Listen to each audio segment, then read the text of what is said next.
नमस्कार, ये NB news देख रहे हैं आप। मैं हूं आपके साथ पल्लवी राजपूत और हमारे खास कार्यक्रम राजधानी लाइव में आप सभी का स्वागत है। और राजधानी लाइव की हम शुरुआत कर लेते हैं राजधानी दिल्ली की खबर के साथ।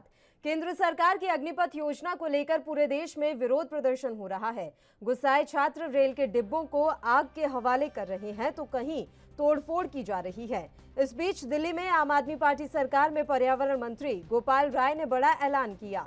गोपाल राय ने ट्वीट कर कहा है कि अग्निपथ योजना के विरोध में 20 जून सुबह 11 बजे दिल्ली के जंतर मंतर पर संयुक्त आंदोलन का आयोजन किया जाएगा। गोपाल राय ने संयुक्त रोजगार आंदोलन समिति के सभी संगठनों से जंतर मंतर पहुंचने की अपील भी की है।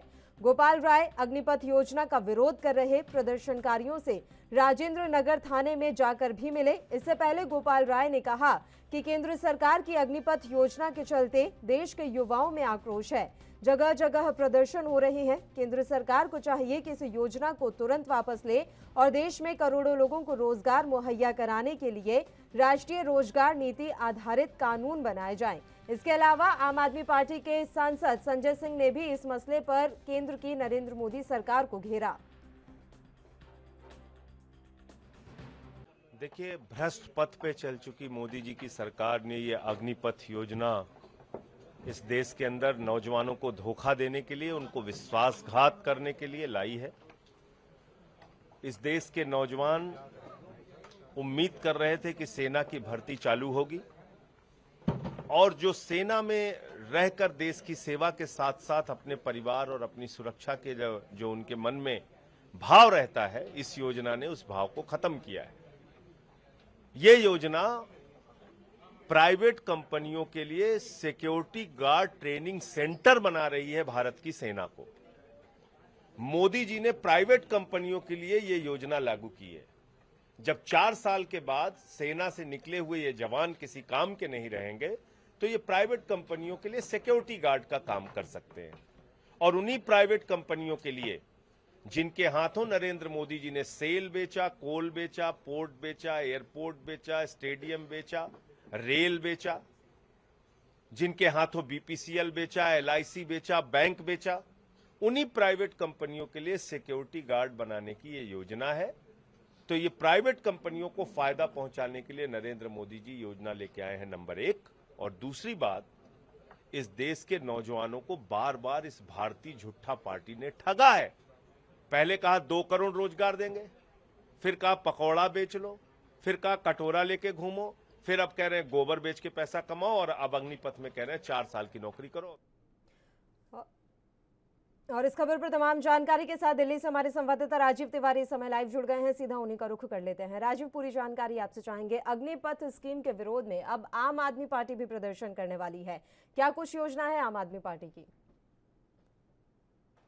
बात करें, लगातार कहीं ना कहीं अग्निपथ योजना को लेकर लगातार युवा जो है वो सड़कों पर उतरते हैं और लगातार कहीं ना कहीं प्रदर्शन भी देखने को मिल रहा है। चाहे वो बिहार की बात करें, यूपी की बात करें या फिर चाहे दिल्ली की बात करें, तमाम जगहों पर इसी तरीके का प्रदर्शन देखने को मिल रहा है और लगातार कहीं ना कहीं आगजनी की घटनाएं भी देखने को मिल रही है। मगर यहाँ बात करें दिल्ली की, तो दिल्ली के अंदर भी कल आईटो पर भी युवाओं ने प्रदर्शन किया और लगातार कहीं ना कहीं केंद्र सरकार की योजना के खिलाफ जो है वो नारेबाजी भी की और यहाँ तक कि ये भी कहा कि केंद्र सरकार जो ये योजना लेके आई है, यानी कि अग्निपथ जो योजना लेके आए वो कहीं ना कहीं जन युवा जो है उससे संतुष्ट नहीं है और जिस तरीके से 4 साल के लिए इसके अंदर भर्ती की जाएगी और उसके बाद में उनका फ्यूचर क्या होगा, ये सबसे बड़ा सवाल जो है युवाओं के सामने खड़ा होता नजर आ रहा है। मगर यहाँ पर बात करें आम आदमी पार्टी की, तो आम आदमी पार्टी की तरफ से भी कल आईटीओ पर प्रदर्शन करने को मिला।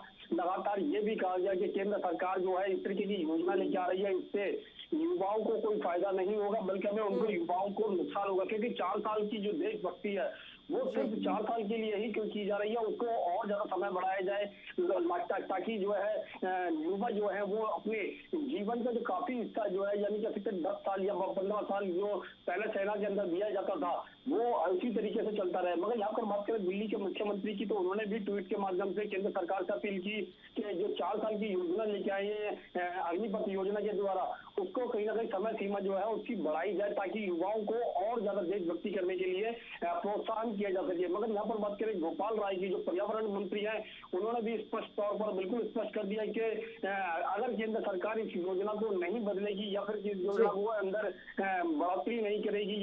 की जो समय सीमा है वो नहीं बढ़ाएगी तो कहीं ना कहीं युवा जो है वो केंद्र सरकार से नाराज होते नजर आएंगे। और कल जिस तरीके से गोपाल राय ने बिल्कुल स्पष्ट कहा है कि ट्वीट के माध्यम से कि दिल्ली के जंतर मंतर पर 20 तारीख को 11 बजे के करीब जो है युवा और किसान मोर्चा के जो संयुक्त लोग हैं, संगठन के लोग हैं, वो कहीं ना कहीं प्रदर्शन करेंगे और खासतौर पर युवाओं को इसके अंदर आने के लिए कहा गया। तो कहीं ना कहीं केंद्र सरकार की इस योजना से कहीं ना कहीं युवा भी नाराज है और कहीं ना कहीं इसको लेकर राजनीति भी होती नजर आ रही है। जी, और इस बीच जानकारी मिल रही है कि केंद्रीय रक्षा मंत्री राजनाथ सिंह ने आज एक अहम बैठक बुलाई है और शायद इस बैठक के अंदर एक बार फिर से इस फैसले पर विचार किया जा सकता है। राजीव, देखिए बिल्कुल सही कहा आपने। यहाँ पर बात करें केंद्र सरकार के द्वारा बार बार इस योजना के अंदर लोगों को समझाने की कोशिश की जा रही है कि ये इस योजना से कहीं ना कहीं फायदा भी होगा और ये इस योजना के बाद में जो 4 साल के बाद में जो युवा जो यहाँ से निकलेंगे उनके लिए भी कहीं ना कहीं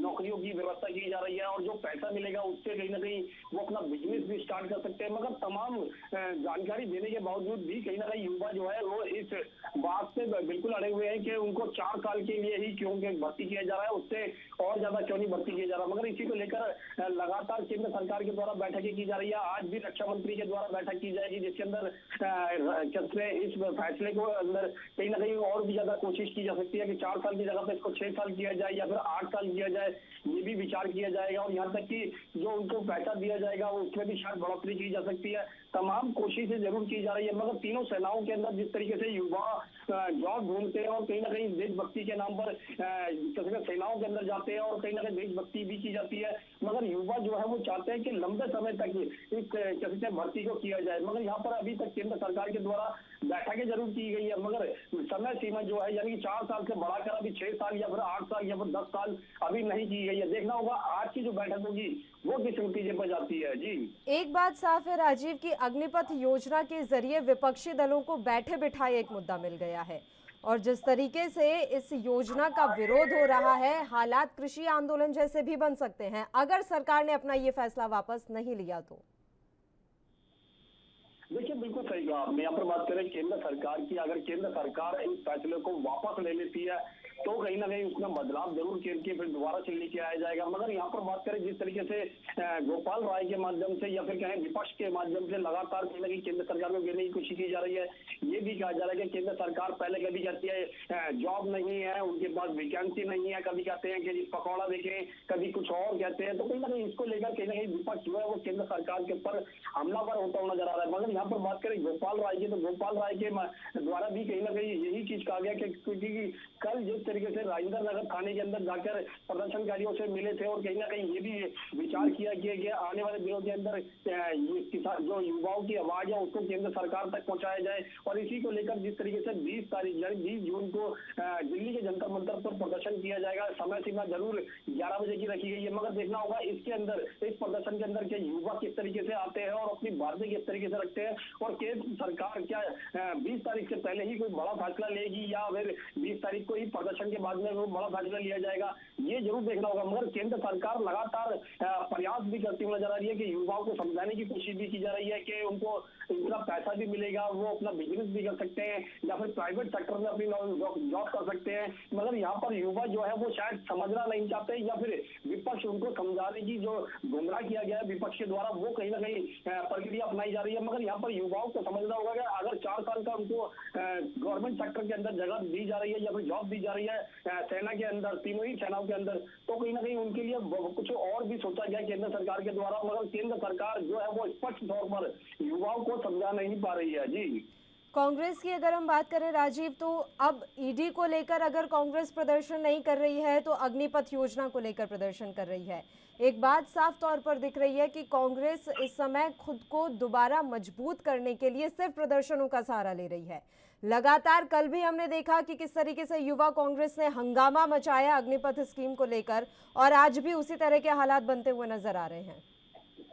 देखिए बिल्कुल सही कहा आपने। यहाँ पर बात करें कांग्रेस पार्टी की तो कांग्रेस पार्टी जो है वो कहीं ना कहीं विपक्ष में है और विपक्ष जो है वो अपनी तरीके से पूरे तरीके से कोशिश करता नजर आ रहा है। मतलब यहाँ पर बात करें जिस तरीके से कह सकते हैं केंद्र सरकार की योजना की जो अग्निपथ है उसको लेकर भी कहीं ना कहीं कांग्रेस पार्टी की बात करें, दिल्ली की सरकार की यानी आम आदमी पार्टी की बात करें, दोनों ही तरफों से कहीं ना कहीं केंद्र सरकार को घेरने की कोशिश की जा रही है। मगर यहाँ पर बात करें ईडी के द्वारा जो राहुल गांधी को कह सकते हैं पूछताछ के लिए बुलाया जा रहा था, उसको लेकर भी कहीं ना कहीं प्रदर्शन किए जा रहे थे, मगर वो प्रदर्शन जो है वो अब कमजोर होते हुए नजर आ रहे हैं। कांग्रेस पार्टी जो किसी भी मुद्दे को अब छोड़ना नहीं चाहती है, क्योंकि उनको लगता है कि जो कांग्रेस पार्टी जो कमजोरी थी वो कहीं ना कहीं प्रदर्शन के माध्यम से ही मजबूत होती हुई नजर आएगी। और इसी को लेकर अग्निपथ की बात करें या फिर क्या है ईडी के द्वारा जो कार्रवाई की जा रही है उसको लेकर लगातार प्रदर्शन जरूर किए जा रहे हैं, मगर कांग्रेस पार्टी अपने आप को एकजुट करने के लिए लगातार इस तरीके के प्रयास कर रही है ताकि विपक्ष सरकार को यानी सत्ता को कहीं ना कहीं ये लग सके कि विपक्ष जो है वो कमजोर नहीं है और विपक्ष अपनी तरीके से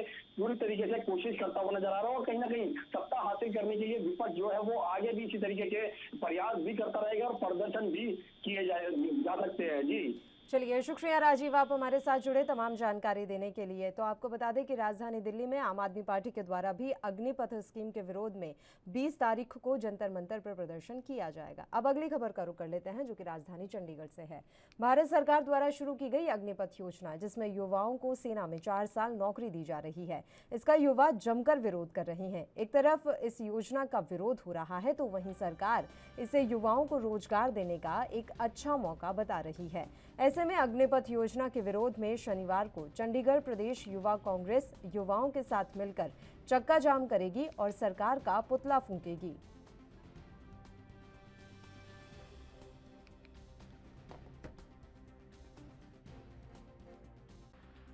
फौज में ले जाएंगे 4 साल के लिए, ना वो ग्रेजुएशन कर सकता ना इंजीनियरिंग कर सकता, 4 साल के बाद बाहर निकलेगा। आपने उससे वो भी जरिया छीन लिया, ग्रेजुएशन का भी जरिया छीन लिया, इंजीनियरिंग का भी जरिया छीन लिया। ये असुरक्षा देश के नौजवान के भविष्य को असुरक्षित करके आपने छोड़ दिया, जिससे आप देश की सुरक्षा के लिए जिससे बलिदान चाहते हैं उसके भविष्य को आपने असुरक्षित छोड़ दिया। ये छोटी बात नहीं है। वायदा था इनका, जिस वायदे के आधार पर आए थे, हरियाणा की धरती से प्रधानमंत्री जी ने 2014 का अपना चुनाव का बिगुल बजाया था, रेवाड़ी की पावन धरा से, वीरभूमि से, हरियाणा वीरभूमि जहां से मैं आता हूं। देश का हर 10वां सैनिक हरियाणा से, वहां से खड़े होकर प्रधानमंत्री जी ने उद्घोष किया था 1 रैंक 1 पेंशन। 1 रैंक 1 पेंशन के नारे से आए थे, लेकिन दुर्भाग्य से नो रैंक नो पेंशन लेके आ गए, और इसीलिए युवाओं में रोष है।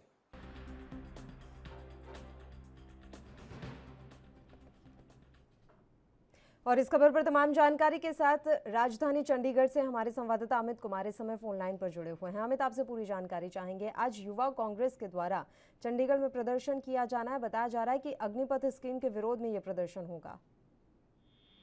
जी बिल्कुल, लगातार आप देख सकते हैं कि जब से खुद प्रधानमंत्री नरेंद्र मोदी ने स्कीम का ऐलान किया, उसके बाद से ही पूरे भारतवर्ष में इसका विरोध देखने मिल रहा है। और सारे विरोधियों की तरफ से एक बड़ा बात कही गई है कि जो विरोध है वो काफी ज्यादा आक्रामक है। हरियाणा की बात करो, हरियाणा में जैसे हमने देखा कि कई जगह पे हिंसा हुई है, लूटपाट की घटना हुई है। हम बात कर लें बिहार में ट्रेन तक जला दी गई। तो इस बात से हम अंदाजा लगा सकते हैं कि जो भर्तियां निकाली गई, जो 4 साल की ये भर्तियां स्पेशल रिक्रूटमेंट्स हैं, इससे कहीं ना कहीं युवा बहुत ज्यादा नाखुश है।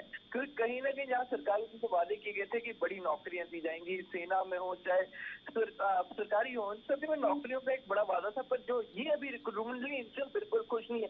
और इसी चीज को लेकर विरोधी भी सरकार को घेरते नजर आ रहे हैं। उन्होंने सीधे तौर पर कहा है कि 4 साल की नौकरियां हैं, 4 साल की कॉन्ट्रैक्चुअल नौकरियां हैं, या फिर हम कहें ठेके पे नौकरियां दी जा रही है, वो भी सेना की। तो इसको ऊपर सीधे तौर पे लेके सरकार को बार बार घेरती हुई नजर आ रही है विरोधी। जी बिल्कुल, युवा कांग्रेस का जो ये प्रदर्शन है, क्या उसके लिए किसी तरह की परमिशन ली गई है अमित, और कहां से कहां तक ये प्रदर्शन होना है? जी नहीं पल्लवी, अभी तक कोई परमिशन नहीं ली गई है, और जैसे ही परमिशन पूरी होगी, तो जैसे ही परमिशन ली जाएगी, अभी तक परमिशन नहीं ली गई, पर जैसे जानकारी मिल रही है कि प्रदर्शन 25 सेक्टर में, अगर हम कहें कि 25 सेक्टर रैली ग्राउंड में होना है, जहाँ पे ऑलरेडी हम कह सकते हैं कि प्रोटेस्ट होते रहते हैं। जी और इसके अलावा अब ये साफ तौर पर देखने को मिल रहा है कि कांग्रेस पार्टी को बैठे बिठाए एक मुद्दा मिल गया है। पहले ईडी की कार्रवाई के खिलाफ प्रदर्शन, अब अग्निपथ स्कीम के खिलाफ प्रदर्शन। केंद्र सरकार की छवि को किस तरीके से धूमिल किया जाए, इसके लिए मुद्दे मिल रहे हैं अभी। यहाँ ही कोई सवाल, अगर हम बात करें सवाल खड़े हो रहे हैं, और सवाल ये है कि आखिर क्यों इतना ज्यादा विरोधी एक्टिव हो चुके हैं। देखिए लगातार सरकार हर एक अपनी स्कीम पे घिरती हुई नजर आ रही है। यही एक बड़ा सवाल है कि आखिर क्यों सरकार इसको काउंटर नहीं कर पा रही। सरकार अपनी तरफ से कोशिश तो कर रही है पर वो रिस्पॉन्स नहीं आ रहा है। हम कहें कि जो रिस्पॉन्स देगा, क्योंकि सीधे तौर पर विरोधी लगातार उन्हें घेर हैं। विरोधियों ने सीधा जो कोई भी नई स्कीम आ रही है, चाहे हम बात कर लें कि जो इंश्योरेंस आ रहे हैं, जो नई ज्वाइनिंग की बात कर लेते हैं, और जो नई नौकरियां निकली है, जो अभी 10 लाख सरकारी नौकरियों का ऐलान हुआ है, तो सभी में लगातार सरकार घिरती हुई नजर आ रही है। तो सवाल ये है कि क्या सरकार कहीं चूक रही है, क्या सरकार कहीं अभी सक्सेसफुल नहीं हो पा रही है, कि क्या लोगों उनसे उभरे हैं या फिर लोगों में गुस्सा जाग रहा है सरकार के लिए, ये एक बड़ा सवाल है। और इस चीज को सरकार को समझना हो कि अगर लोग विरोध कर रहे हैं तो कोई ना कोई कारण होंगे। हर चीज पॉलिटिकल नहीं हो सकती, कि इतनी बड़ी संख्या में पॉलिटिकल मोबिलाइजेशन पॉसिबल नहीं है। कि आप देखिए एक कोने से दूसरे कोने तक, भारत के एक कोने से शुरू होकर हम चाहे हरियाणा से आते हैं, हरियाणा से शुरू होकर बिहार तक हमें प्रदर्शन देखने को मिल रहे हैं। तो एक सीधे तौर पर बड़ी बात यह है कि आखिर क्यों प्रदर्शन चल रहे हैं, कि ऑफकोर्स लोग नाखुश हैं, कि लोगों ने बहुत उम्मीद थी पिछले 8 साल से सरकार से। युवाओं की बहुत उम्मीद है कि हमें बड़ी नौकरियां मिलेंगी, हमें अच्छा प्लेटफॉर्म मिलेगा, हमें एक अच्छा एनवायरनमेंट मिलेगा। तो उन सभी चीजों को लेकर कहीं ना कहीं एक्सपेक्टेशन थी और अब तक पूरी नहीं हुई है। तो शायद जो अब सेना की नौकरियां निकले, इनसे वो गुस्सा फाइनली भड़क उठा है। वो अगर हम कहें कि टिपिंग पॉइंट पहुंच चुका है, जिससे हमें इतना बड़ा प्रदर्शन युवाओं से ही देखने को मिल रहा है। जी, पंजाब में क्या युवा जो हैं, युवा कांग्रेस की मैं बात नहीं कर रही हूं, जो पंजाब के स्थानीय युवा हैं वो भी प्रदर्शन की राह अख्तियार कर सकते हैं, क्योंकि अलग अलग राज्यों में उग्र प्रदर्शन देखने को मिल रहा है। अभी तक पंजाब से ऐसी कोई तस्वीर सामने नहीं आई है, तो क्या पहले से ही सरकार हाई अलर्ट पर है? पहले भी देखिए, यहाँ पर हम बात करें पंजाब में भी आप देखते हैं कि हम टाटा की बात करें तो पंजाब से बहुत ज्यादा नौजवान सेना में जाते हैं। चाहे हम एनसीसी के थ्रू बात कर ले, चाहे हम जितनी सर्विसेज हैं उनके थ्रू जाए, तो पंजाब का एक बड़ा योगदान आर्मी में रहता है। तो यहाँ से अगर हम कहें कि अभी तक अगर उग्र विरोध नहीं दिखने वाला, तो हाँ विरोध दिखना शुरू हो चुका है। मैं कह सकता हूँ कि यूथ में वो सवाल खड़े करने कर चुके हैं कि अगर हम कहें कि आखिर क्यों ये स्टेप उठाया गया, क्योंकि हम लोग लगातार लंबे समय से तैयारी करते हैं। देखिए आर्मी ज्वाइन करने की जो प्रक्रिया है वो बहुत लंबी है। हमारे पास यूथ है जो पिछले 3-3, 4-4 साल तक से ट्रेनिंग करते हैं, और उस ट्रेनिंग करने के बाद आर्मी के अपने एग्जाम क्लियर करते हैं। तो उसके बाद उनके तरफ से सवाल किया गया, हमने जो इतनी मेहनत की थी वो मेहनत क्या पानी हो गई है, क्या नॉर्मल रिक्रूटमेंट बंद हो गई? पर इसमें अगर हम बात करें, सरकार ये कहते हैं नॉर्मल रिक्रूटमेंट बंद नहीं हुई है, ये एक इंटरमीडिएट है, या फिर हम कहें कि आपको एक प्रेफरेंस दिया जाएगा कि अगर आप 4 साल तक काम करना चाहते हैं तो आप जाके ज्वाइन कर सकते हैं। पर सवाल ये है कि जो टाइम पीरियड रखा गया है 18.5 साल से 21 साल के बीच का, तो वो कहीं ना कहीं टाइम पीरियड काफी ज्यादा, अगर हम कहें यूथ वो उसके ऊपर बाइकआउट करता नजर आ रहा है, उनके ऊपर गुस्सा जाता है, क्योंकि वो क्रूशियल पीरियड है जब जिसमें बच्चों ने ग्रेजुएशन करनी होती है, उनका ग्रेजुएशन पीरियड है। वही हम बात कर लें इंजीनियरिंग जैसे कोई भी मेजर टॉपिक्स लेते हैं कि अपनी मेजर प्रिपरेशन पीरियड होता है, कि अगर आज के टाइम में बच्चों के पास ये क्वालिफिकेशन नहीं होगी तो आगे कुछ और नहीं कर सकते। तो ये एक बड़ा सवाल बच्चों की तरफ से, या फिर हम कहें कि नौजवानों की तरफ से ये सरकार को उठाया जा रहा है कि आप हमारा सबसे की पीरियड, जो हमारी पढ़ाई का सबसे की पीरियड है, उसके दौरान ही क्यों आपने ज्वाइनिंग क्यों रखी? अब 21 से 25 साल के बीच रख सकते हैं, वो भी एक डिबेट पीरियड है, पर 17 से 21 के बीच में ये बच्चों ने कहीं ना कहीं इसका सीधे तौर पर विरोध है। तो इसके ऊपर जैसे हम देख सकते हैं कि राजनीतिक लोगों ने अपनी तरफ से आवाज उठानी शुरू कर दी, उन्होंने सीधे तौर पर कह दिया है कि इस चीज के ऊपर दोबारा कंसिडर करने की जरूरत है। तो बार बार यही बात आ रही है, एक एज फैक्टर एक मेजर कंसर्न रहने वाला, और दूसरा जो टाइम फाउंडेशन है वो भी एक जिसको कहने के डिस्कशन होने की जरूरत लग रही है। ठीक, पंजाब में अभी कानून व्यवस्था वैसे ही काफ़ी चरमराई हुई है, ऐसे में अगर कोई उग्र प्रदर्शन होता है तो ये सरकार के लिए बड़ी परेशानी का सबब हो सकता है। अमित, गैंग वॉर की आशंका लगातार बनी हुई है सिद्धू मूसेवाला हत्याकांड के बाद से। अब अगर युवा प्रदर्शन करते हैं तो किसी भी तरह की अनहोनी की आशंका यहाँ बनी हुई है। ऐसे कौन कौन से इलाके हैं जहाँ पर पहले से ही प्रशासन हाई अलर्ट पर है? पहले अगर मैं हाई अलर्ट की बात करूँ तो जहाँ मेजर हमारे तो बच्चों की बात करते हैं, हमें अमृतसर की बात करें, जलंधर की बात कर ले, सभी बॉर्डर सूबों की बात कर ले, यहाँ पर ऑलरेडी अगर हम कहें कि पंजाब पुलिस हाई अलर्ट पे है, किसी तरह की मास गैदरिंग के ऊपर नजर रखी जा रही है। क्योंकि देखिए हमारे सबसे ज्यादा यूथ बॉर्डर से आते हैं, जो हमारे पंजाब के बॉर्डर विलेजेस हैं, वहां से सबसे ज्यादा यूथ आर्मी ज्वाइन करता है। तो कहीं ना कहीं वहां पर एक मेजर चर्चा किया, वही हमारे जो फोकल पॉइंट्स हो गए जैसे जलंधर, अमृतसर, लुधियाना, यहाँ पर भी शक्ति बढ़ा दी गई है। मोहाली, तो वो सभी जगह है जहाँ पे यूथ ज्यादा मोबिलाइज होता है, यहाँ पे यूथ हुए हैं जो बहुत ज्यादा एक्टिव है। तो अपनी तरफ से कोशिश की जा रही है कि माहौल पंजाब का स्टेबल है, क्योंकि अभी 2 बड़ी घटनाएं हो चुकी हैं। अगर हम पंजाब में से बात करें कि एक सिद्धू मूसेवाला मर्डर, उसके बाद लॉरेंस बिश्नोई खुद पंजाब में है, तो ऐसे में कोशिश की जा रही है कि पंजाब की स्थिति जितनी ज्यादा स्टेबल हो सके उतनी रखी जाए, क्योंकि कई चीजें हैं, कई फैक्टर्स हैं, कई बाई इलेक्शन भी सब के हैं, तो वही सभी फैक्टर्स हैं, सभी चैलू हैं जिसका लगातार सरकार कोशिश कर रही है कि पंजाब का माहौल स्टेबल रहे और शांतिपूर्ण करें। जी चलिए, शुक्रिया अमित, आप हमारे साथ जुड़े तमाम जानकारी देने के लिए। तो राजधानी चंडीगढ़ में आज युवा कांग्रेस के द्वारा एक बड़ा प्रदर्शन किया जाएगा। जानकारी मिल रही है कि अग्निपथ योजना के विरोध में शनिवार को चंडीगढ़ के सेक्टर 25 में युवा कांग्रेस युवाओं के साथ मिलकर चक्का जाम करेगी। बढ़ते हैं हिमाचल प्रदेश की खबर की ओर। मानसून के बाद प्रधानमंत्री नरेंद्र मोदी चंबा आ सकते हैं। चंबा पहुंचे मुख्यमंत्री जयराम ठाकुर ने यह बात कही। उन्होंने कहा कि प्रदेश में विकास को गति देने के लिए बीजेपी सरकार प्रयासरत है। कठिन भौगोलिक परिस्थिति को देखते हुए चंबा जिले में ज्यादा काम करने की जरूरत है। यही कारण है कि प्रधानमंत्री नरेंद्र मोदी ने इसे आकांक्षी जिलों में शामिल किया है, जिससे यहां पर होने वाले विकासात्मक कार्यों की केंद्र से निगरानी की जा सके। ये गुरुवार को आकांक्षा जिला चंबा की समीक्षा बैठक के दौरान जयराम ठाकुर ने भी तमाम बातें रखी। उन्होंने कहा कि कई पैरामीटर्स पर चंबा जिले ने बेहतरीन कार्य किया है। स्वास्थ्य, शिक्षा, सड़क, कृषि और बागवानी के क्षेत्र में चंबा आगे बढ़ रहा है, लेकिन चंबा में अभी ज्यादा काम करने की जरूरत है। तो मानसून के बाद प्रधानमंत्री नरेंद्र मोदी चंबा आ सकते हैं, ये बात चंबा पहुंचे मुख्यमंत्री जयराम ठाकुर ने कही।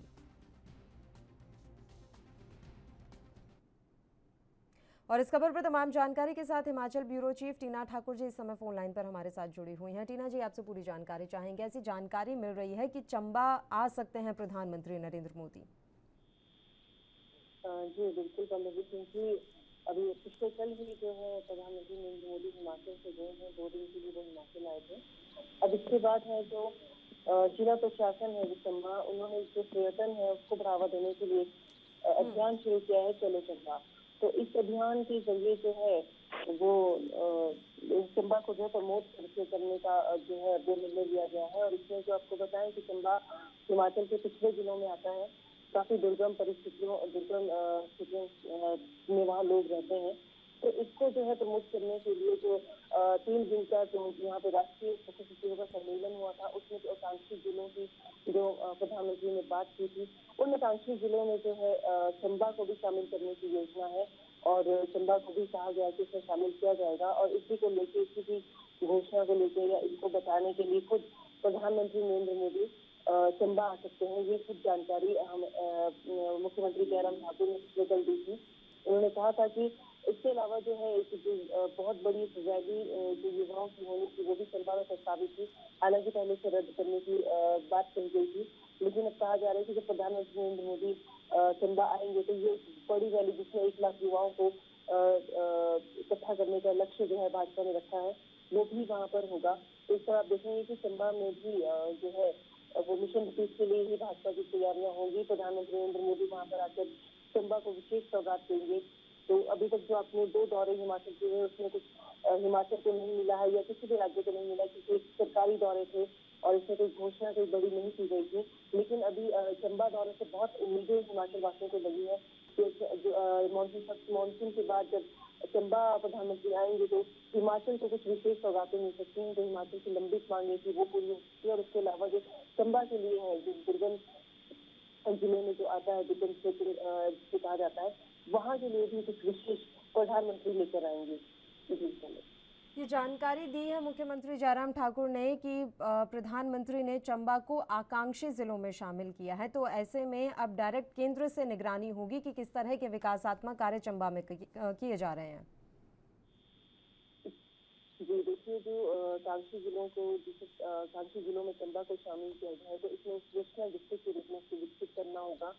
और जो है इसे जिला स्तर से आगे बढ़ाते हुए ब्लॉक और जिला स्तर तक इस योजना को चंबा के हर एक जो ब्लॉक है और शहर है उसमें वहाँ पर इसका विशेष जो खाता है वो तैयार किया जाएगा।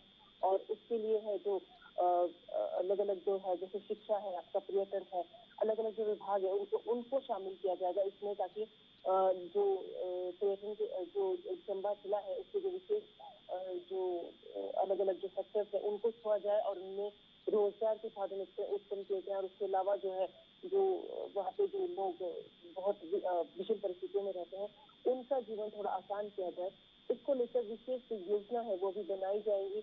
और जो केंद्र की तरफ से जो आकांक्षी जिलों के लिए जो योजना बन कर उसको विशेष तौर पर चंबा में लागू किया जाएगा।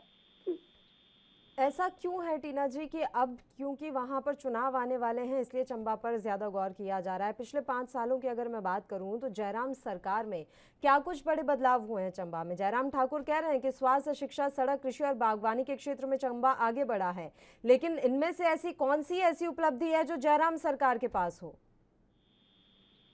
जी देखिए, क्योंकि जो चंबा है इसको जयराम जो सरकार है उन्हीं के कार्यकाल में जो चंबा को है पिछले जिले में शामिल किया गया था केंद्र की तरफ से, तब भी जो है यहाँ पे जो उन्होंने अपनी सफाई की थी उसको हमने पिछले जिलों में शामिल करवा दिया और उसको विशेष जो है केंद्र से सहायता मिलेगी, अलग से उसकी तवज्जो दी जाएगी।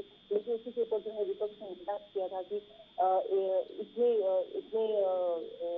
विकास के दौर में आप चंबा को जो है पिछड़ा जिला घोषित करके काफी खुश हो रहे हैं, जबकि पिछड़ा जिला घोषित करने की उपलब्धि नहीं है। लेकिन जयराम ठाकुर ने तब भी कहा था कि अगर इसे पिछड़ा जिला घोषित किया गया है और केंद्र की इसको सूची में लिया गया है तो इसको विशेष तौर पर जो है तवज्जो मिलेगी, अलग अलग जो केंद्र की योजना है वो वहाँ विशेष तौर पर लागू होंगी और इसके लिए जो है हिमाचल के भी जो श्रेष्ठ अफसर है उनकी नियुक्ति वहाँ पर की जाएगी। तो इस पर आप देखेंगे कि मेनली फोकस तो ये सारा का सारा जो है जो प्लान है वो मिशन विदेश के लिए भी किया जा रहा है।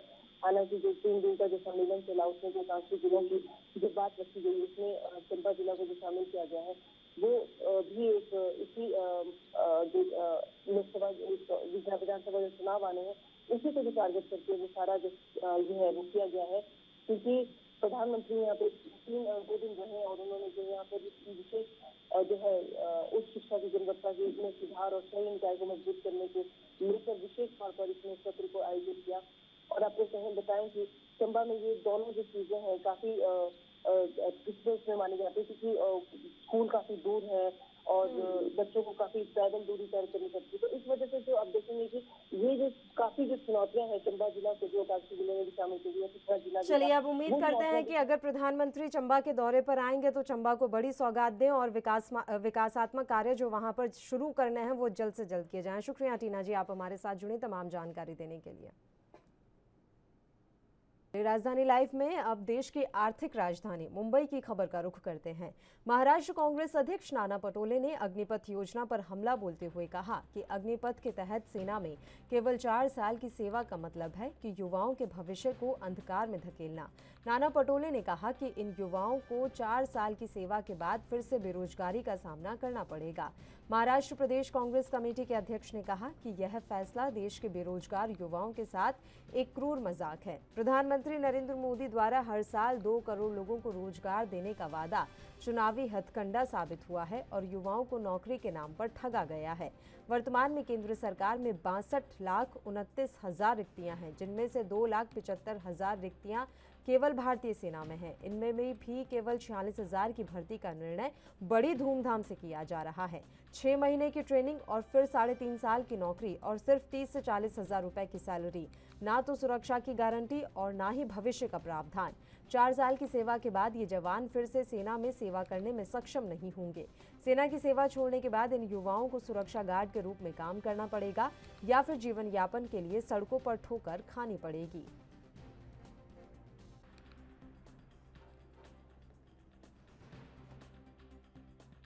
जिस तरह से नरेंद्र मोदी जी ने झूठ पे झूठ बोलकर सत्ता तो हासिल कर ली, लेकिन सत्ता देश को चलाने के लिए नहीं, देश को बर्बाद करने के लिए थी। यही अब स्पष्ट हो चुका है। जिस तरह से युवाओं को 2 करोड़ युवाओं को नौकरी देने का वादा किया था, उसमें तो 2 करोड़ युवाओं को नौकरी दिया ही नहीं। उल्टे जो लगे थे उनको नौकरी से निकाल दिया। गए 8 साल में केंद्र सरकार के कोई भी नौकर भर्ती नहीं हुई और जो लगे थे वो रिटायर हो चुके, कई जगह खाली पड़ी हुई। फौज में भी वही हाल है। और जो अग्निपथ योजना निकालकर कॉन्ट्रैक्ट बेस पर देश की सुरक्षा में फौज की भर्ती करना चाहने वाली सरकार का देश के युवाओं ने पूरे जोर से विरोध किया, जिसका पूरा अग्नि तांडव पूरे देश में, बिहार से लेके तो पूरे देश में अपने को देखने मिल रहा है। ये युवाओं, देश के युवाओं के साथ धोखाधड़ी भारतीय जनता पार्टी और नरेंद्र मोदी की सरकार ने किया है। उसका परिणाम है कांग्रेस पार्टी पूरी ताकत के साथ देश के युवाओं के साथ है और इसके लिए अलग से प्रमाण पत्र देना नहीं चाहिए। गए 60 साल में कांग्रेस ने हमेशा देश के युवाओं को सराहा है, उनको ताकत दी है, उनको बूस्टअप किया है। और इसलिए मैं सभी युवाओं को ये कहना चाहूँगा कि अपने आप को जलाओ मत।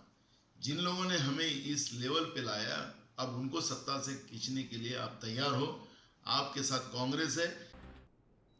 और इस खबर पर तमाम जानकारी के साथ मुंबई से हमारे संवाददाता सत्यप्रकाश सोनी इस समय लाइव जुड़े हुए हैं। सत्यप्रकाश, पूरी जानकारी आपसे चाहेंगे। अग्निपथ योजना का जो विरोध है वो मुंबई में किस तरीके से देखने को मिल रहा है?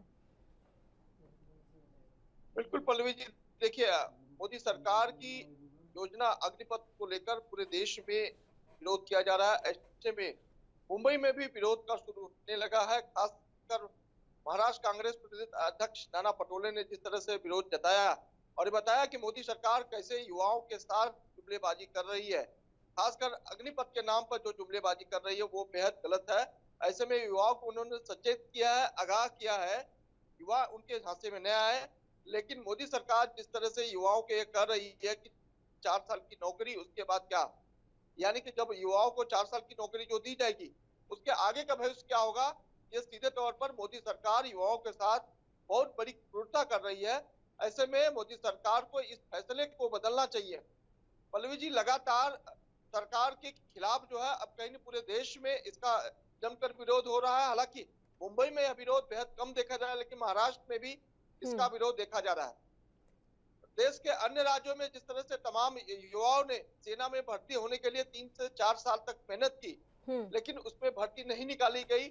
इस बीच सरकार अचानक ये कहती है कि अग्निपथ के माध्यम से सभी युवाओं को कर्मवीर बनाया जाएगा, यानी कि आपको अग्निपथ के माध्यम से भर्ती की जाएगी और 4 साल बाद आपको कर्मवीर बनाकर छोड़ दिया जाएगा।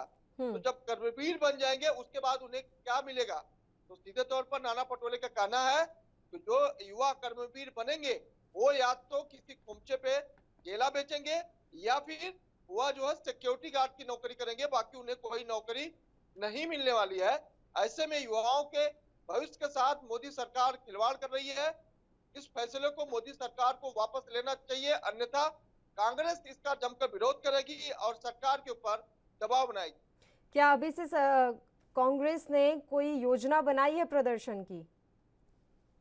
देखिए, अभी कांग्रेस सिर्फ सरकार को आगाह कर रही है जी। नाना पटोले का सीधे तौर पर मोदी सरकार को यह चेतना है कि आप ये समझिए कि ये जो फैसला किया गया है ये गलत है। खासकर सेना का भी अपमान किया जा रहा है। हमारी सेना सक्षम है देश की भविष्य बनाने में, देश को सुरक्षा देने में। ऐसे में युवाओं को आगे लाकर इस तरह का उनको बरगलाने की कोशिश मत कीजिए, यह चुनावी जुमला है। इस तरह से युवाओं को बरगलाएंगे तो कांग्रेस पीछे नहीं हटेगी। हालांकि कांग्रेस इस मुद्दे को लेकर पहले से भी कह रही थी, जिस पर ये चर्चा हो रही है वो बेहद गलत है, क्योंकि कोई संवैधानिक तरीके से लोगों को नौकरी नहीं दी जा रही है, बल्कि महज 4 साल के लिए। युवा भी मानते हैं कि ये अंशकालिक नौकरी उन्हें नहीं चाहिए, उन्हें पूर्णकालिक नौकरी चाहिए, यानी कि परमानेंट नौकरी चाहिए। लेकिन सरकार इस पर कोई अमल नहीं कर रही है। हालांकि कल सरकार ने जिस तरह से नए बदलाव करते हुए 21 की जगह 23 वर्ष की आयु सीमा बढ़ा दी है, लेकिन उससे काम नहीं बनेगा। सरकार का विरोध लगातार हो रहा है और आगे कांग्रेस इसका तीव्र आंदोलन करने की तैयारी में है। फिलहाल कांग्रेस की तरफ से कहा जा रहा है कि सरकार को हमने अल्टीमेटम दिया है, अगर सरकार नहीं मानती तो पूरे देश के सभी राज्यों के तमाम जो नेता हैं इकट्ठा होंगे और उसका विरोध करेंगे। एनसीपी और शिवसेना का क्या कुछ कहना है? क्या वो भी ये मानते हैं कि अग्निपथ योजना जो है वो सेना अभ्यर्थियों के हित में नहीं है? और अगर कांग्रेस पार्टी ये योजना बना रही है कि आने वाले समय में एक बड़ा आंदोलन किया जाएगा, तो एनसीपी और शिवसेना का साथ मिलेगा कांग्रेस को? बिल्कुल पल्लवी जी, देखिए महाराष्ट्र में महाविकास आघाड़ी की सरकार है। ऐसे में एनसीपी, कांग्रेस, शिवसेना एक मत है और एक दल है। अब आने वाले समय में अगर कांग्रेस ये सुर उठा रही है कि केंद्र सरकार का विरोध करना है, तो जाहिर तौर पर ये शिवसेना और एनसीपी के लिए मजबूरी होगी। हालांकि शिवसेना एनसीपी की तरफ से कोई इस पर बयान नहीं दिया गया है, लेकिन तमाम उनके जो छोटे नेता है वह कह रहे हैं कि मोदी सरकार ने एक नया जुमला दिया है। जैसा कि हमने पिछले दिनों चैनल के माध्यम से बताया था कि एनसीपी के नेता ने सीधे तौर पर आरोप लगाया है कि 2 करोड़ हर साल नौकरी देने वाले मोदी जी अचानक से डेढ़ साल में 10 लाख नौकरी देने की बात करते हैं। लेकिन उत्तर प्रदेश में इतनी भर्तियां बाकी है, उसको क्यों नहीं मोदी जी भरते? सेना में 2 लाख से ज्यादा भर्ती बाकी है, मोदी जी उसको क्यों नहीं भरते? अब ऐसे में युवाओं को बरगलाने, युवाओं का वोट लेने का एक माध्यम मोदी जी ने निकाला है और उसके माध्यम से एनसीपी भी इसका विरोध करती है। बिल्कुल। महाराष्ट्र की अगर हम बात करें सत्यप्रकाश, तो हालांकि महाराष्ट्र से बहुत ही कम संख्या में युवा सेना में जाते हैं, तो ऐसे में ये उम्मीद भी कमी है और संभावनाएं भी कमी है कि महाराष्ट्र में इस योजना का ज्यादा विरोध देखने को मिले। बिल्कुल पल्लवी जी, देखिए महाराष्ट्र में जो आते हैं वो सेना में भर्ती होने की कोशिश बहुत कम करते हैं।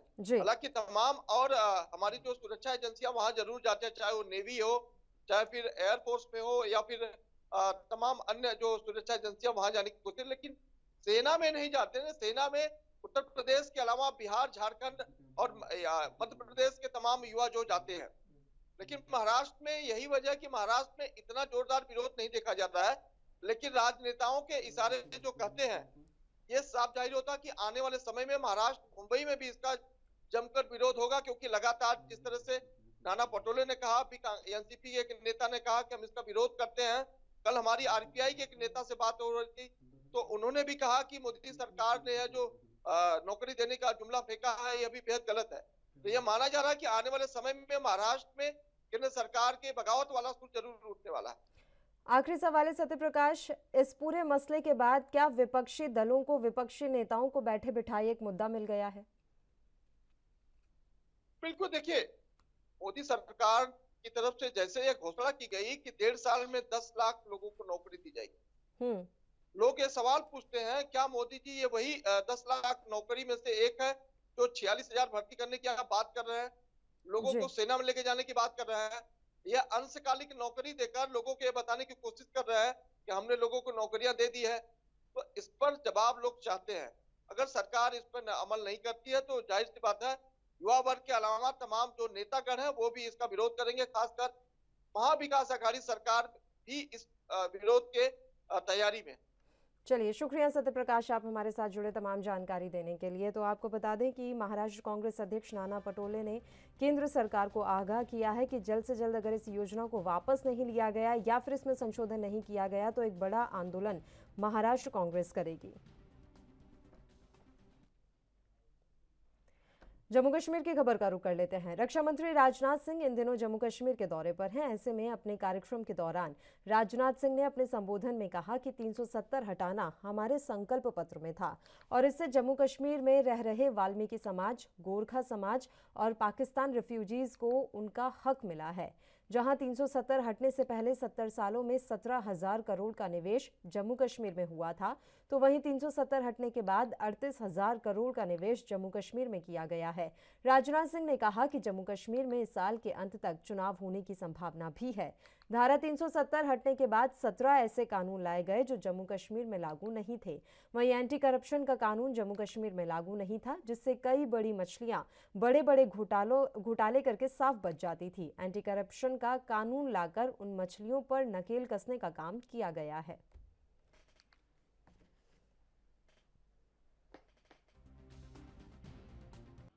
और मैं आपको जानकारी देना चाहता हूं कि 2014 का जब चुनाव हुआ था तो उस समय मैं पार्टी का राष्ट्रीय अध्यक्ष था। उस समय घोषणा पत्र में इसे शामिल किया गया था। उसके बाद गृह मंत्री की जिम्मेदारी संभाली। क्या डेवलपमेंट हुए इसकी जानकारी मुझे अच्छी तरह है, लेकिन उसकी मैं चर्चा नहीं करूंगा। लेकिन 2019 में जब एक घोषणा पत्र तैयार हो रहा था तब मैंने प्रधानमंत्री मोदी जी से बात की, क्योंकि घोषणा पत्र तैयार करने की जो कमेटी बनी थी उसका चेयरमैन मैं ही खुद था। मैंने कहा इस बार हम लोग इसे लिख रहे हैं तो चाहे जो कुछ भी हो इस धारा 370 को हमको जम्मू कश्मीर से समाप्त करना है। उन्होंने कहा कि निश्चित रूप से इस घोषणा पत्र में इसका उल्लेख होना चाहिए और उसका घोषणा पत्र में उल्लेख किया गया। आखिरकार वह दिन आ गया, 5 अगस्त 2019 कोई वह ऐतिहासिक क्षण आ गया जब संसद के दोनों सदनों ने धारा 370 को समाप्त करने का प्रस्ताव पारित कर दिया और जो भारत के साथ एक संवैधानिक दूरी थी वह स्वतः समाप्त हो गई। धारा 370 समाप्त होने के बाद यहां काफी बदलाव हुआ है। मुझे आश्चर्य होता है, यहां परमानेंट रेजिडेंट सर्टिफिकेट्स सालों से लोगों को नहीं मिल पा रहे। और इस खबर पर तमाम जानकारी के साथ जम्मू से हमारे संवाददाता रविंद्र श्रीवास्तव इस समय फोन लाइन पर जुड़ गए हैं। रविंद्र, पूरी जानकारी आपसे चाहेंगे। अपने संबोधन में राजनाथ सिंह ने क्या कुछ कहा है? दौरे पर थे जम्मू कश्मीर के राजनाथ सिंह, इस दौरान कई बड़ी बातें उनके द्वारा रखी गई। जी देखिए पल्लवी, सबसे बड़ी बात जो राजनाथ सिंह ने जम्मू कश्मीर में दौरे पर कही है वो ये है कि चुनाव की हो सकती है। ये सबसे बड़ी खबर थी जो राजनाथ सिंह ने सबसे पहले दी और कहा कि 370 हटने से प्रदेश की तस्वीर और तकदीर दोनों बदली हैं, क्योंकि जब से 370 हटाया है उससे पहले 17,000 करोड़ का निवेश जो है वो जम्मू कश्मीर में हुआ था, लेकिन 370 हटने के बाद 38,000 करोड़ का निवेश जो है जम्मू कश्मीर में हुआ है, जिससे कहीं ना कहीं यहाँ की तस्वीर जो है वो बदली है। तो जिस प्रकार से कहा जाए कि उन्होंने अपने संबोधन में ये भी कहा कि जो वेस्ट पाकिस्तानी थे, जो पिछले 70 सालों से अपने हक की लड़ाई के लिए लड़ रहे थे, लेकिन उनको ना तो यहाँ की नागरिकता मिल रही थी और ना ही उनके बच्चे जो है वो कहीं नौकरी कर पा रहे थे। इसी तरह वाल्मीकि समाज था, उसको भी उनके हक नहीं मिल पा रहे थे और गोरखा समाज को भी उनके हक नहीं मिल पा रहे थे। और 370 टूटने के बाद सबको समान हक जो है वो दिया गया है। और खास करके बताएं कि जब महाराजा गुलाब सिंह के 200 वर्ष पूरे हुए थे, राज तिलक जो हुआ था,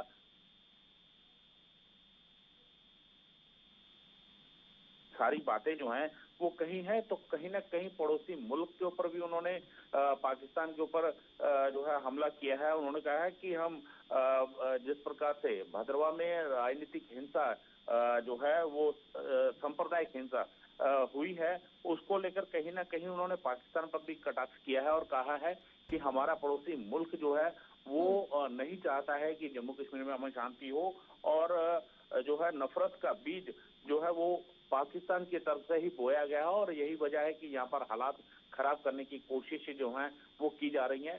टारगेट किलिंग को लेकर उन्होंने कहा कि टारगेट किलिंग करके यहाँ के लोगों के जो मन में भय पैदा करने की कोशिशें वो है की जा रही हैं, लेकिन मौजूदा जो उपराज्यपाल हैं वो उनको कहीं ना कहीं आतंकियों को और सुरक्षा बल जो है वो पूरी तरह से आतंकियों के ऊपर जो है लगाम लगाने में कहीं ना कहीं कामयाब हो रहे हैं। पल्लवी, एंटी करप्शन कानून को लेकर भी उन्होंने अपनी बात रखी है। उन्होंने कहा कि एंटी करप्शन का कानून जब तक लागू नहीं था तो बड़ी बड़ी मछलियां घोटाले करके निकल जाती थी, लेकिन इस कानून के लागू होने के बाद से अब घोटालों में कमी आई है और इन मछलियों पर शिकंजा कस पाई है सरकार। ऐसी कौन सी घोटालों की बात यहाँ पर राजनाथ सिंह कर रहे थे?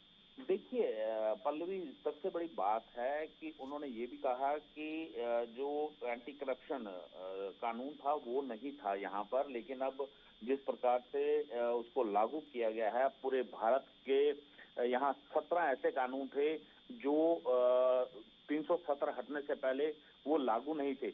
अब जम्मू कश्मीर पूरी तरह से जो है देश का अभिन्न अंग बन चुका है 370 टूटने के बाद। तो ऐसे में 17 और कानून जो है वो लाए गए हैं, जिनमें से एक कानून जो है वो एंटी करप्शन का है। और इसी प्रकार यहाँ पर जो बड़ी बड़ी मछलियां हैं, उन्होंने कहा कि वो इस शिकंजे में फंसी हैं। कहीं ना कहीं लगातार एंटी करप्शन ब्यूरो जो है वो कार्रवाई कर रहा है, चाहे घाटी हो या जम्मू कश्मीर का जम्मू संभाग हो। यहाँ पर जितने भी बड़े कारोबारी हैं जो हवाला के मामले में जो हवाला का पैसा आता था, आतंकवादियों पर खर्च होता था, तो वो कहीं ना कहीं एंटी करप्शन जो कानून जम्मू कश्मीर में लाया है उसके पास कहीं ना कहीं उन पर लगाम लगाने के लिए वो कारगर साबित हो रहा है। पल्लवी, चलिए, शुक्रिया रविंद्र, आप हमारे साथ जुड़े तमाम जानकारी देने के लिए। राजधानी देहरादून की खबर का रुख करते हैं। सेना भर्ती के लिए लागू अग्निपथ योजना का उत्तराखंड के युवा भी विरोध कर रहे हैं। शुक्रवार को गढ़वाल के कोटद्वार और कुमाऊं के हल्द्वानी में युवा सड़कों पर उतर आए। हल्द्वानी में तो पुलिस को स्थिति नियंत्रण करने के लिए लाठीचार्ज तक करना पड़ा। इससे पहले गुरुवार को राजधानी देहरादून से लेकर सीमांत जिले पिथौरागढ़ तक युवा इसके विरोध में सड़कों पर उतरे हुए दिखाई दिए। गौरतलब है कि देश भर में अग्निपथ योजना के विरोध में प्रदर्शनों का दौर जारी है। अग्निपथ योजना के विरोध में हल्द्वानी में सैकड़ों की संख्या में युवाओं ने नैनीताल नेशनल हाईवे पर जाम लगा दिया। इस दौरान प्रदर्शनकारियों की पुलिस और प्रशासन से तीखी नोकझोंक हुई। शुक्रवार को तिकोनिया चौराहे पर युवा मोदी सरकार की सेना भर्ती के अग्निपथ योजना के खिलाफ सड़कों पर उतरे रहे। युवाओं के प्रदर्शन के कारण नेशनल हाईवे पर लंबा जाम लग गया।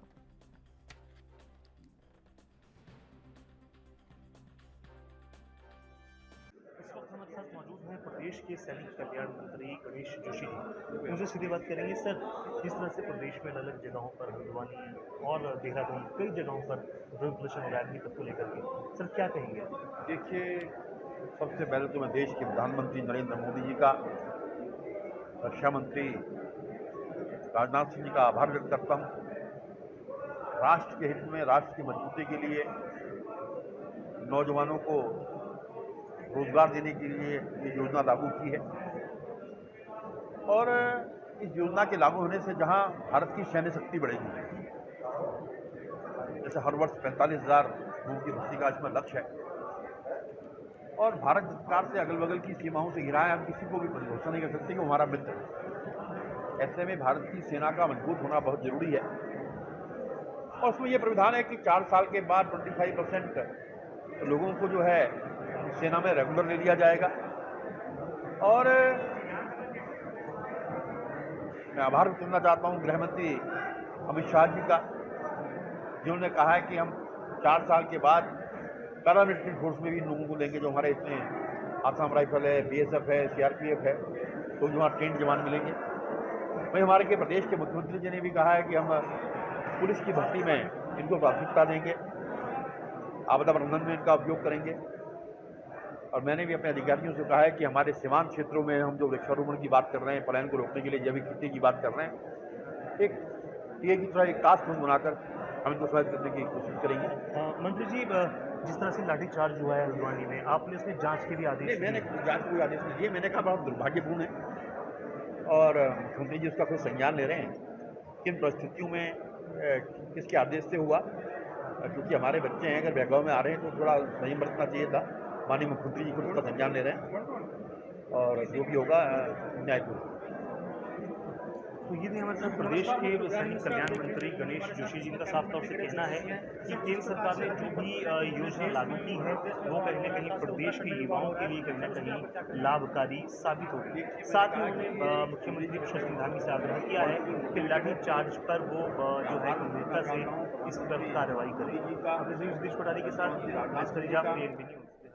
और इस खबर पर तमाम जानकारी के साथ उत्तराखंड से हमारे संवाददाता अमित कुमार इस समय फोन लाइन पर जुड़ गए हैं। अमित, आपसे पूरी जानकारी चाहेंगे। अभी सेना अभ्यर्थी जो हैं वो पूरे देश भर में प्रदर्शन कर रहे हैं, अग्निपथ योजना का विरोध हो रहा है। उत्तराखंड में अभी क्या कुछ स्थिति है, क्योंकि उत्तराखंड तो एक ऐसा राज्य है जहां से बड़ी संख्या में युवा जो हैं सेना में भर्ती होने के लिए तैयार रहते हैं, इच्छुक रहते हैं? बिल्कुल, आपको बता दूं कि यहाँ जिस तरीके से अग्निपथ योजना का यहाँ पर लगातार अब कहीं ना कहीं जो युवा हैं वो लगातार इसका विरोध कर रहे हैं, क्योंकि पूरी तरीके से यहाँ जो समय अवधि है उसमें उसको लेकर के कहीं ना कहीं अब सवाल खड़े किए जा रहे हैं। और यही वजह है कि जो युवा वर्ग है वो खासे नाराज हैं। जो इसका विरोध है वो लगातार सभी यहाँ पर उत्तराखंड के 13 जिलों की बात करें तो लगातार किया जा रहा है। हल्द्वानी में कल एक बड़ा विरोध था, जिसमें सुबह 7 बजे से यहाँ पर जो युवा थे वो सभी मौजूद थे अपना विरोध दर्ज करने के लिए। और जैसे जैसे यहाँ पर युवाओं की भीड़ बढ़ती गई, लगातार यहाँ पर जो उनका प्रदर्शन था वो उग्र होता गया। पुलिस के समझाने के बाद जब युवा नहीं माने तो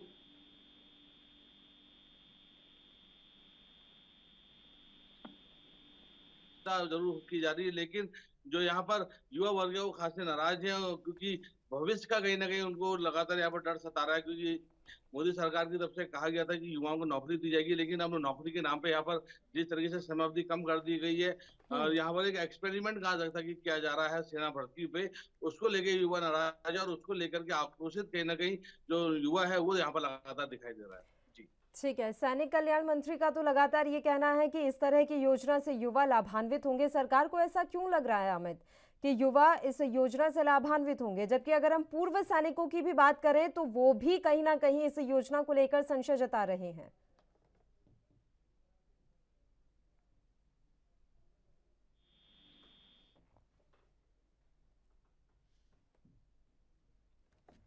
अमित चौधरी से हमारा संपर्क टूट गया, एक बार फिर से हम उनके साथ जुड़ने का प्रयास करेंगे। तो सेना भर्ती के लिए लागू अग्निपथ योजना का उत्तराखंड के युवा भी विरोध कर रहे हैं।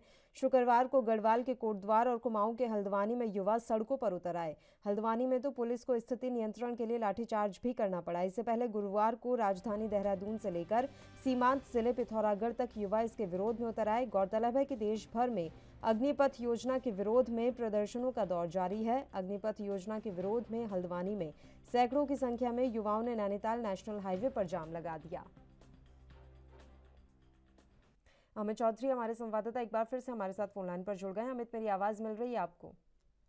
जी अमित, मेरा सवाल ये था कि उत्तराखंड के सैनिक कल्याण मंत्री जो हैं उन्होंने भी ये कहा है कि इस तरह की योजना से युवा लाभान्वित होंगे, लेकिन देखा जाए तो जितने भी पूर्व सैनिक हैं वो भी इस योजना को लेकर कहीं ना कहीं आशंका जता रहे हैं।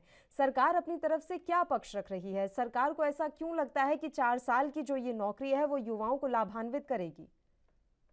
देखिए, जिस तरीके से अग्निपथ जो योजना कहीं ना कहीं केंद्र सरकार लाई है सेना भर्ती के अंदर, उसको लेकर के हालांकि सरकार अपने मत रख रही हो कि इससे कहीं ना कहीं जो युवा वर्ग है उसको यहाँ पर फायदा पहुंचेगा। अग्निपथ यहाँ पर अग्निपथ के नाम से 4 साल की नौकरी दी जाएगी। उसके बाद जो काबिल युवा होंगे जो उससे आगे उसको यहाँ पर अग्निवीर के नाम से उनको रखा जाएगा। लेकिन जिस तरीके से 4 साल की नौकरी यहाँ पर फिलहाल भर्ती के बाद दी जाएगी, उससे यहाँ के जो युवा वर्ग है वो संतुष्ट नहीं हो पा रहे हैं। उसकी वजह यह है, आपको बता दूं, यहाँ लगातार लंबे समय से उत्तराखंड का इतिहास रहा है कि यहाँ से युवा जो है सेना की भर्ती में जाते हैं और यहाँ पर पूरी तरह से उत्तराखंड के अंदर एक माहौल बना रहता है युवाओं को लेकर के कि यहाँ पर सेना की भर्ती में जाना है, देश के लिए यहाँ पर नाम कमाना है, भारत माता के लिए यहाँ नाम कमाना। तो वो एक भावना यहाँ के लोगों में रहती है और लंबे समय तक वो यहाँ पर नौकरी करना चाहते हैं। लेकिन जिस तरीके से समाप्ति कम कर दी गई है, पूरे देश में इसको लेकर के विरोध प्रदर्शन किया जा रहा है।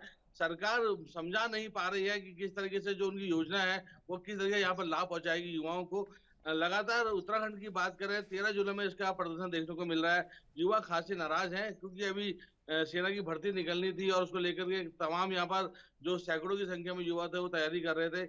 और हल्द्वानी का वाकया मैं आपको बताऊं, कल यहाँ सुबह 7 बजे से विरोध प्रदर्शन होना था और जैसे जैसे यहाँ पर युवा जुड़ते गए, जब यहाँ सैकड़ों की संख्या में युवा पहुंचे तो वो उग्र उनका प्रदर्शन होता गया और नेशनल हाईवे में जब वो पहुंचे पुलिस तरफ से समझाने का प्रयास किया गया। लेकिन जब भविष्य की बात आती है तो कहीं ना कहीं जो व्यक्ति है वो यहाँ पर पूरी तरीके से होश खो बैठता है और ये कल देखने को मिला। युवाओं के अंदर जो यहाँ पर नाराजगी थी वो खुल के सामने आई और उसको लेकर के पुलिस ने समझाने के बाद भी जब नहीं माने तो यहाँ पर लाठीचार्ज किया गया। उसको लेकर के यहाँ पर कई युवा चोटिल भी हुए हैं और चौतरफा निंदा हालांकि इस लाठीचार्ज की जा रही है। और वहीं दूसरी तरफ सरकार इस भर्ती को जो उन्होंने यहाँ पर अग्निपथ जो भर्ती का नाम दिया है उस पर यहाँ पर उसको कहा जा रहा है कि ये भर्ती जो है युवाओं के हक के लिए, लेकिन वो किस हक के लिए है, क्या इसका फायदा है वो समझा नहीं पा रही है। और युवा जो यहाँ पर लगातार लंबे समय से रोजगार की तलाश पे थे उनको कहीं ना कहीं गहरा आघात पहुंचा, उसको लेकर के नाराजगी यहाँ सब सामने आ रही है। जी अमित, ये भी आपसे हम जानना चाहेंगे कि उत्तराखंड के ऐसे कौन कौन से ज़िले हैं या ऐसे कौन कौन से इलाके हैं जहां पर इस योजना के खिलाफ प्रदर्शन ज़्यादा उग्र हो गया है और आने वाले दिनों में भी संभावना बनी हुई है कि यहां पर उग्र प्रदर्शन या फिर हिंसक प्रदर्शन हो सकता है? जी बिल्कुल, मैं आपको बता दूं कि बात करें उत्तराखंड के 13 जिले हैं यहाँ पर और जो सीमावर्ती इलाके हैं उत्तराखंड के, पहाड़ के दूरस्थ इलाके हैं, नैनीताल जिले की बात करें, पिथौरागढ़ जिले की बात करें, चमोली की बात करें, खुद देहरादून राजधानी में इसका विरोध किया गया था। और ये प्रदर्शन इसलिए भी उग्र हो सकता है क्योंकि लगातार जिस तरीके से यहाँ पर नौकरी देने की बात केंद्र सरकार के द्वारा की गई थी, युवा वर्ग एक बड़ा वर्ग है और युवा वर्ग ने भरोसा कहीं ना कहीं केंद्र सरकार पर जताया था मोदी सरकार को यहाँ जिताने का काम किया था। उत्तराखंड की सरकार को दोबारा वापस लाया गया था कि इसी भरोसे से कि अब रोजगार के नए आयाम कहीं ना कहीं सरकार जोड़ेगी, क्योंकि केंद्र में अगर बीजेपी है तो राज्य में बीजेपी हो, उसको लेकर के फायदा हो सकता है, डबल इंजन कहीं ना कहीं काम करेगा। लेकिन जिस तरीके से अब यहाँ पर एक्सपेरिमेंट कहा जा सकता है कि केंद्र सरकार कर रही है, और नौकरियों यहाँ पर जो नौकरियों के नाम पे केवल कहा जा सकता है कि जो युवा वर्ग कह रहा है कि छलावा किया जा रहा है हमारे साथ, उसको लेकर नाराजगी और ये जो आंदोलन किया गया है कल नैनीताल जिले में, इसका काफी असर देखने को मिला। आगे ये और जिलों में जा सकती है, क्योंकि लगातार युवा वर्ग परेशान है और उसको लेकर के यहाँ पर जो रणनीति युवाओं की तरफ से बनाई जा रही है, हालांकि युवाओं को नेतृत्व करने वाला कोई नहीं है, कोई ऐसा उनका लीडर नहीं है, सब युवा यहाँ पर इकट्ठा हो रहे हैं और उसको लेकर के आगे जो यहाँ पर जो परिस्थिति है वो गंभीर हो सकती है। प्रशासन को इस सब ध्यान देना पड़ेगा और केंद्र सरकार को खुल के सामने आना पड़ेगा। जो योजना कहीं ना कहीं वो लेके आए हैं, इसका क्या लाभ है, ये कहीं ना कहीं समझाना युवाओं को बेहद जरूरी है। जी, एक बड़ी बात यहाँ पर यह भी है कि उत्तर प्रदेश सरकार ने ऐलान किया था कि इस तरह के जो 4 साल की नौकरी करने के बाद जो युवा निकलेंगे, उन्हें राज्य सरकार अपने यहाँ पर पुलिस पदों पर वरीयता देगी, प्राथमिकता देगी। क्या उत्तर प्रदेश की तर्ज पर उत्तराखंड सरकार भी ऐसा कोई प्रावधान लेकर आने वाली है?